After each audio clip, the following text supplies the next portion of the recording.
ଫୋନ୍ରେ ଏଡ଼ିଟ୍ କରିପାରିବେ ଏବଂ ସେଥିରେ ଦିଆଯାଇଥିବା ଭିଡ଼ିଓର ଡେସ୍କ୍ରିପସନ୍ରେ ପ୍ରିସେଟ୍ ଲିଙ୍କ୍ ତାକୁ ଇମ୍ପୋର୍ଟ କରିନିଅନ୍ତୁ।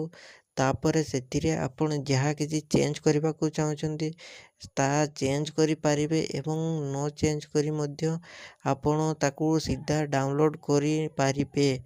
ଯଦି ଭିଡ଼ିଓଟି ଭଲ ଲାଗିଥାଏ ଚ୍ୟାନେଲଟିକୁ ସବସ୍କ୍ରାଇବ୍ ଆଣ୍ଡ ଭିଡ଼ିଓଟିକୁ ଲାଇକ୍ କରିନିଅନ୍ତୁ।